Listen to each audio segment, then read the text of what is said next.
प्रिय भक्तों, आपका हमारे चैनल स्पिरिचुअल देव ज्ञान में स्वागत है। आज इस वीडियो में हम पितृपक्ष श्राद्ध के बारे में बताएंगे कि श्राद्ध कब से प्रारंभ है और कब समाप्त होगी। तो इस वीडियो के अंत तक बने रहना।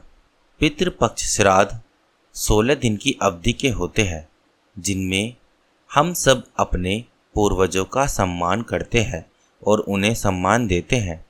इस समय अवधि के दौरान जो गणेश चतुर्थी के बाद पहली पूर्णिमा से शुरू होता है और अमावस्या पर समाप्त होता है, सभी को न केवल उनके प्रत्यक्ष जैविक वंश से उन लोगों को सम्मानित करने की अनुमति देता है, बल्कि जिन्होंने उनके आध्यात्मिक, नैतिक और उनके बौद्धिक विकास में हमारे भागीदारी की है।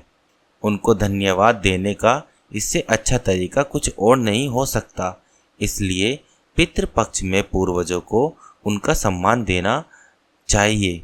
जब महाभारत युद्ध के दौरान योद्धा राजा कर्ण की मृत्यु हो गई और उनकी आत्मा स्वर्ग में चल गई, तो उन्हें भोजन की बजाय गहने और सोने का भोजन दिया गया, यह महसूस करते हुए कि वह इन वस्तुओं पर खुद को बनाए नहीं रख सकता है। उन्होंने स्वर्ग के स्वामी इंद्र को संबोधित किया और उनसे पूछा कि उन्हें असली भोजन क्यों नहीं मिल रहा है।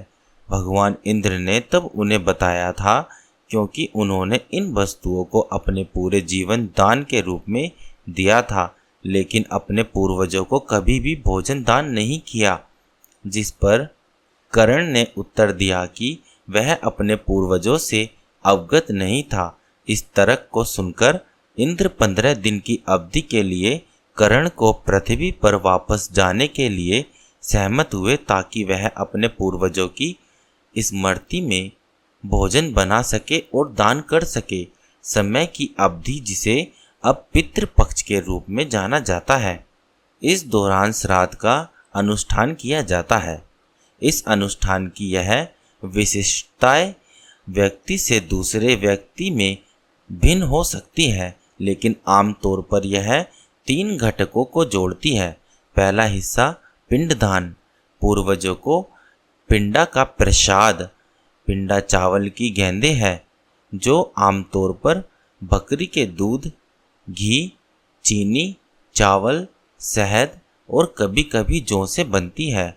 समारोह का दूसरा भाग तर्पण, कुशा घास, जौ, आटा और काले तिल के साथ मिश्रित जल का चढ़ावा है।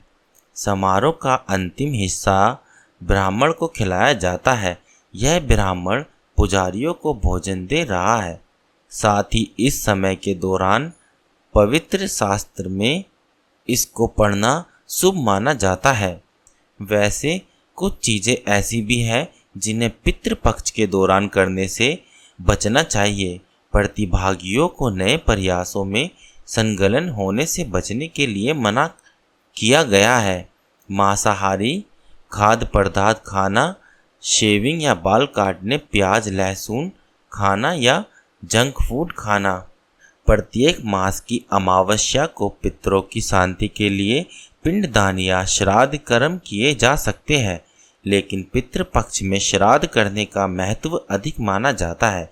पितृपक्ष में किस दिन पूर्वजों का श्राद्ध करें, इसके लिए शास्त्र समस्त विचार यह है कि जिस पूर्वज पितृ या परिवार के मृत सदस्य के परलोक गमन की तिथि याद हो, तो पितृपक्ष में पड़ने वाली उक्त तिथि को ही उनका श्राद्ध करना चाहिए।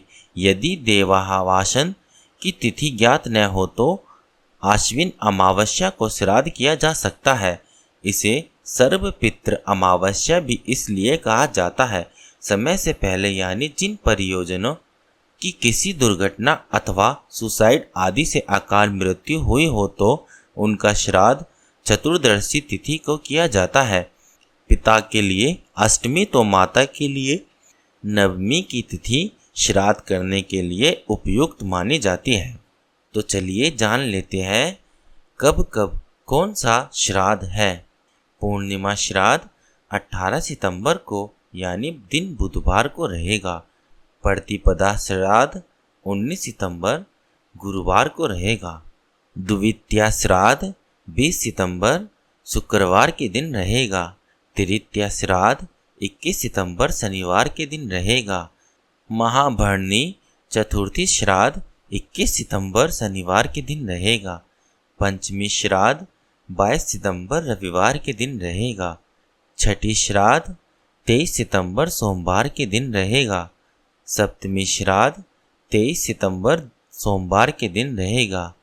इस बार छठवीं और सप्तमी श्राद्ध 23 सितंबर के दिन ही रहेंगे। अष्टमी श्राद्ध 24 सितंबर मंगलवार को रहेगा। नवमी श्राद्ध 25 सितंबर बुधवार को रहेगा। दसवीं श्राद्ध 26 सितंबर गुरुवार के दिन रहेगा। एकादशी श्राद्ध 27 सितंबर 2024 शुक्रवार के दिन रहेगा। द्वादशी श्राद्ध 29 सितंबर रविवार के दिन रहेगा। त्रयोदशी श्राद्ध 30 सितंबर सोमवार के दिन रहेगा। चतुर्दशी श्राद्ध 1 अक्टूबर मंगलवार के दिन रहेगा। अंतिम सर्व पितृ अमावस्या 2 अक्टूबर यानी बुधवार के दिन रहेगी। प्रियजनों, एक बात का ध्यान रखें कि पितृपक्ष में जो भी व्यक्ति अपने पूर्वजों को याद करता है और पूर्वजों के नाम श्राद्ध करता है तो उसके बड़े से बड़े दुख और कलेश दूर होने लगते हैं। पितरों की आत्माओं में इतनी शक्ति होती है कि वह व्यक्ति के बड़े से बड़े कष्टों का निवारण कर सकते हैं। पितृपक्ष में पितरों को भोजन कराने से यदि मित्र प्रसन्न हो जाते हैं तो सभी तरीकों की ग्रह दोष संबंधी मुसीबतें भी टल जाती हैं। इसलिए आप सभी को इन दिनों में विशेष सावधानियों के साथ अपने पूर्वजों को प्रसन्न करना चाहिए। आज भाद्रपद पूर्णिमा के दिन हम आपको भाद्रपद पूर्णिमा व्रत की कथा सुनाएंगे। तो चलिए शुरू करते हैं। द्वापर युग में एक बार यशोदा माँ ने भगवान श्री कृष्ण से पूछा कि वह उन्हें एक ऐसा व्रत बताए जिसको करने से मृत्यु लोक में स्त्रियों को विधवा होने का भय न रहे तथा वह व्रत मनुष्य की सभी मनोकामनाएं पूर्ण करने वाला हो। ऐसे में भगवान श्री कृष्ण ने मुस्कुराते हुए यशोदा माँ को एक ऐसा व्रत की कहानी विस्तार से बताते हुए कहा कि सौभाग्य की प्राप्ति के लिए स्त्रियों को 32 पूर्णिमा का व्रत करना चाहिए। यह व्रत अचल सौभाग्य देने वाला और भगवान शिव के प्रति मनुष्य की भक्ति बढ़ाने वाला है। इसे सुन यशोदा माँ ने श्री कृष्ण से पूछा कि इस व्रत को मृत्यु लोक में किसने किया था। इस पर श्री हरि ने बताया कि इस धरती पर एक रत्नों से परिपूर्ण कार्तिका नाम की नगरी थी। वहाँ चंद्रहास नामक एक राजा राज करता था।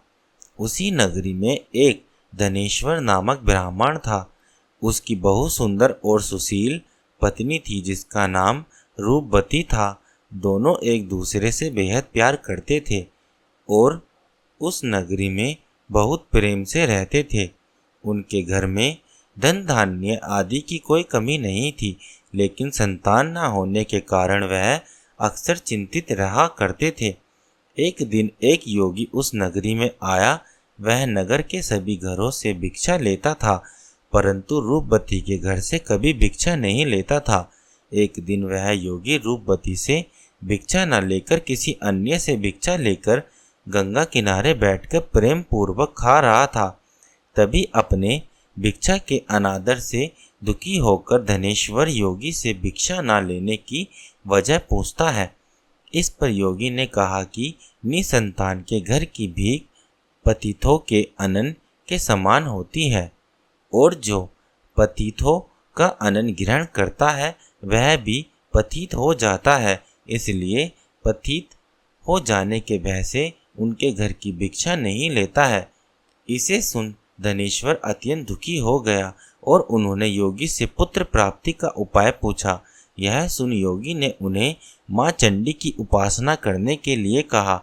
धनेश्वर देवी चंडी की उपासना करने के लिए वन में चला गया। माँ चंडी ने धनेश्वर की भक्ति से प्रसन्न होकर 16वें दिन उसे दर्शन दिए और कहा कि उसके यहाँ पुत्र होगा, लेकिन वह केवल 16 वर्ष तक ही जीवित रहेगा। यदि वह स्त्री और पुरुष 32 पूर्णिमा का व्रत करेंगे तो वह दीर्घायु हो जाएगा। उन्होंने कहा कि यहाँ एक आम का वृक्ष दिखाई देगा, उस वृक्ष पर चढ़कर फल तोड़कर उसे घर ले जाए और अपनी पत्नी को सारी बात बताए तथा स्नान कर वह शंकर भगवान का ध्यान कर उस फल को खा ले और वह भगवान शिव की कृपा से गर्भवती हो जाएगी। उस उपाय को करने के बाद धनेश्वर को पुत्र की प्राप्ति हुई तथा 32 पूर्णिमा का व्रत करने से पुत्र को दीर्घायु की प्राप्ति हुई। प्रिय भक्तों, इसी के साथ भाद्रपद पूर्णिमा व्रत कथा समाप्त हुई। आज हमने इस वीडियो में आपको पितृपक्ष श्राद्ध के बारे में बताया है और भाद्रपद पूर्णिमा व्रत के बारे में। अगर यह वीडियो आपको पसंद आई हो तो वीडियो को लाइक करें और हमारे चैनल स्पिरिचुअल देव ज्ञान को सब्सक्राइब करें। आपका दिन शुभ मंगल हो।